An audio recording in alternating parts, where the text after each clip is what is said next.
बिस्मिल्लाहिर्रहमानिर्रहीम। अस्सलाम वालेकुम डियर स्टूडेंट्स, कैसे हो आप? ठीक हो? तो आज हम चैप्टर नंबर 8 रेक्टिलिनियर मोशन का क्वेश्चन नंबर 8 सॉल्व करेंगे, जो कि बहुत बहुत बहुत ज़्यादा इम्पॉर्टेंट है according to examination point of view. So let me start question number 8 of chapter 8 rectilinear motion. So statement is that a gunner detect a plane at t is equal to 0 approaching him with velocity v. कह रहा है कि एक gunner है, उसने एक plane को detect किया है अप्रोचिंग हिम, अपनी तरफ आते हुए विद वेलोसिटी v से। कि एक जहाज़ जो है, एक प्लेन है, एक गनर की तरफ वेलोसिटी v से क्या कर रहा है? अप्रोच कर रहा है, मूव कर रहा है। आगे the horizontal and vertical distance of the plane being h and k respectively. कह रहा है कि जो प्लेन का हॉरिजेंटल डिस्टेंस, यानी कि ये इसको हम बोलेंगे horizontal distance, and vertical distance ये है हमारे पास vertical distance of the plane being h and k respectively. कि जो हॉरिजेंटल डिस्टेंस होगा वो h होगा और जो उसका वर्टिकल डिस्टेंस होगा वो क्या होगा? k होगा। यहाँ तक समझ आ गया? Next, his gun can fire a shell vertically upward with an initial velocity u. कह रहा है कि जो गनर है वो एक शेल क्या करता है? फायर करता है वर्टिकली अपवर्ड, ऊपर की तरफ, with an initial velocity u, जबकि उसकी शेल की इनिशियल वेलोसिटी क्या होगी? u से। यानी कि जो गनर ने शेल फायर करना है ना, वो इनिशियल वेलोसिटी u से अपवर्ड क्या करेगा? मूव करेगा।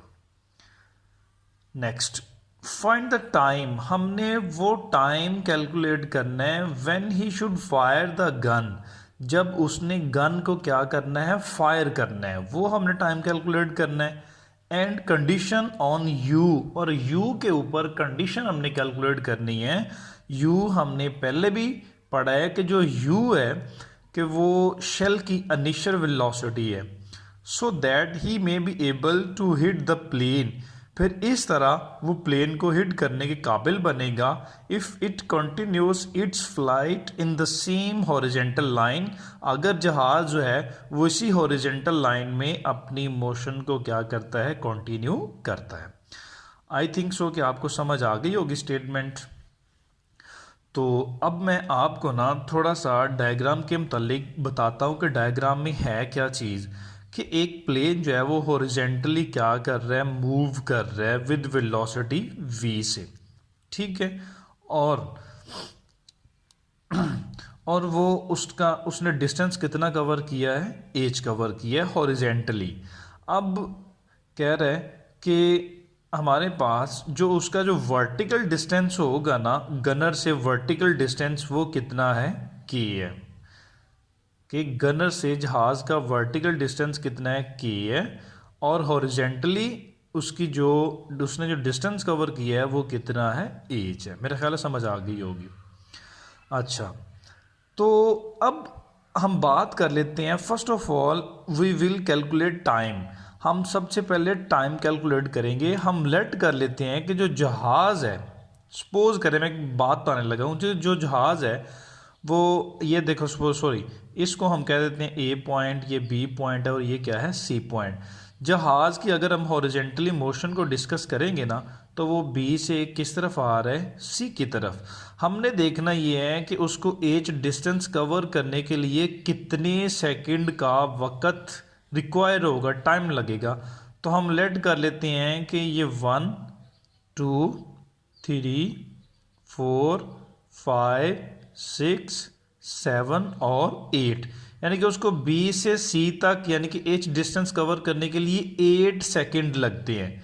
अच्छा, अब ये शेल जो है इसको A से C तक जाने के लिए कितना टाइम लगेगा?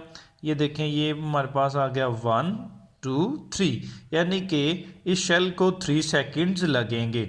इसका मतलब है कि अगर जहाज़ जो है फॉर एग्जांपल मैं कहता हूँ कि जहाज़ 5 सेकंड तक यहाँ पे पहुँच जाता है, सपोज कर ले, ठीक है, 5 सेकंड तक यहाँ पे पहुँच जाता है, तो हमारे पास भाई कितने सेकंड बचेंगे, 1 2 एंड 3। और यहाँ पर शेल को भी जब हमने फायर करना है 1 2 एंड 3, ये भी कितने सेकंड लेगा, 3 सेकंड।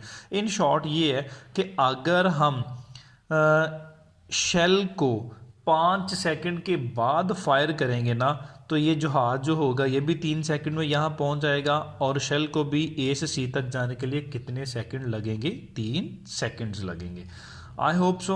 अब देखें, अगर हम टी कैलकुलेट करना है ना टाइम, ये वैसे एग्जांपल्स के तौर पर ये T is equal to T1 minus T2, T1 8 second है, T2 3, तो 8 माइनस 3 करेंगे 5। अगर हम यानी कि 5 सेकंड के बाद शेल फायर करेंगे ना, तो 3 सेकंड में ये भी यहाँ पे आ जाएगा और शेल भी यहाँ पे पहुँच जाएगा। इसका मतलब है वो जहाज़ को क्या करेगा, हिट करेगा।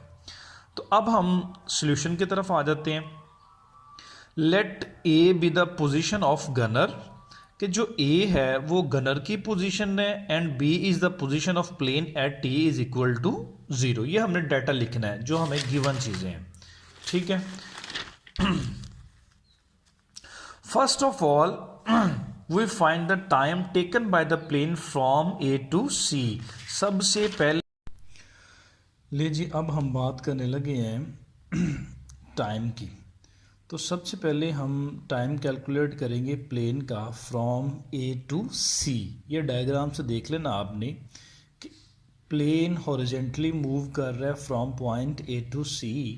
तो इसके लिए हमने टाइम कैलकुलेट करना है। तो इसको जो हॉरिजेंटली प्लेन मूव कर रहे हैं ना, इसके लिए जो हम टाइम लेंगे वो T1 हम उसको सपोज कर लेते हैं। तो जो हॉरिजेंटली डिस्टेंस कवर होगा ना ए टू सी, वो एच के इक्वल है। तो now we use distance formula S is equal to V T. S हमारा, एस की जगह पे हम एच रिप्लेस कर देंगे, इज इक्वल टू जो वेलोसिटी है वो वी वेलोसिटी से प्लेन मूव कर रहा है, और जो टाइम होगा उसको हम T1 में कन्वर्ट कर देंगे। तो यहाँ से हम T1 की वैल्यू जब फाइंड आउट करेंगे तो T1 इज इक्वल टू आ जाएगा H over V. It gives the name equation number 1। अब हम जो टाइम कैलकुलेट करेंगे वो राइफल बुलेट का होगा, जो वर्टिकली अपवर्ड हमने उसको क्या करना है, फायर करना है। तो इसके लिए हमें पता है कि जो बुलेट को होगा वो उसको हमने पॉइंट ए से सी की तरफ वर्टिकली फायर करना है, वर्टिकली अपवर्ड, ठीक है। तो हमारे पास जो एस होगा, हम second equation of motion use करेंगे, बट हमारे पास सेकंड इक्वेशन ऑफ मोशन ये S is equal to U T plus half G T square. जो बुलेट है वो अपवर्ड डायरेक्शन में मूव कर रही है, जिस वजह से जी होगा वो हम क्या लेंगे, नेगेटिव लेंगे, ये वाला जी। जी को हम क्या लेंगे, नेगेटिव, ठीक है। तो आ जाएगा एस को जब हम के में चेंज करेंगे, you is the initial velocity of bullet, T2 is the time of bullet, ठीक है। जो टाइम होगा बुलेट का वो ये है, -1/2 GT2 का क्या कर देंगे, स्क्वायर। दोनों तरफ हम 2 से मल्टीप्लाई कर देंगे, तो हमारे पास आ जाएगा 2K is equal to U T2 minus GT2 का स्क्वायर। अब ये है हमारे पास क्वाड्रेटिक इक्वेशन। इसको हम यानी कि इक्वल के इस तरफ ले आते हैं ताकि हमारे पास ये सारी साइड किसके इक्वल हो जाए, 0 के। तो ये हमारे पास एक क्वाड्रेटिक इक्वेशन बन गई है। तो इसको हम with the help of quadratic formula क्या करेंगे, सॉल्व करेंगे। ले जी, ये जब हमने वैल्यूज रिप्लेस की, इसको सारे सबको सिंप्लीफाई किया, तो हमारे पास जो T2 होगा ना एट द एंड वो आ जाएगा u plus minus square root U square minus 2g के ओवर क्या आ जाएगा, g। ये हमारे पास है इक्वेशन नंबर 2। तो अब हमने टोटल टाइम, ये तो था एक टाइम T1 हमने निकाला प्लेन के लिए, T2 हमने निकाला बुलेट के लिए। तो शुरू में मैंने आपको एक एग्जांपल दी थी कि अगर हम जो प्लेन है वो जैसे ही 5 सेकंड तक पहुंचता है, तो वैसे जब हम 5 सेकंड पहुंचने तक, 5 सेकंड के बाद जब हम बुलेट फायर करेंगे ना, तो उसको भी पॉइंट सी तक पहुंचने के लिए 3 सेकंड ही लगेंगे, ठीक है। इसीलिए तो हमारे पास जो t होगा वो आ जाएगा t1 माइनस t2। t1 की वैल्यू ये है हमारे पास और t2 की वैल्यू ये है जो इक्वेशन नंबर 2 में क्या है गिवन है। ये हमने फर्स्ट कंडीशन क्या कर लिया, कैलकुलेट कर लिया। अब हम मूव करते हैं सेकंड कंडीशन की तरफ जो कि किसके ऊपर होगी, स्पीड के ऊपर, कि उस शेल की स्पीड कितनी होगी कि वो उस स्पीड से जाए और उस प्लेन को क्या करे, हिट करे। तो देखिए भाई अब जो जैसे हमने शेल फायर किया है, शेल फायर करने के बाद हमारे पास उसकी फाइनल वेलोसिटी भी आएगी, इनिशियल वेलोसिटी भी होगी, समझ आ गई है। एस को हम के में चेंज करेंगे क्योंकि हम वर्टिकली बात कर रहे हैं। जो शेल है वो अपवर्ड डायरेक्शन में मूव कर रहा है तो उसके लिए जो जी की वैल्यू होगी वो नेगेटिव में होगी। तो जैसे हम वैल्यूज रिप्लेस करेंगे तो आ जाएगा हमारे पास according to third equation of motion 2 into minus G S is equal to V square minus U square. V final velocity है और यू हमारे पास इनिशियल वेलोसिटी है।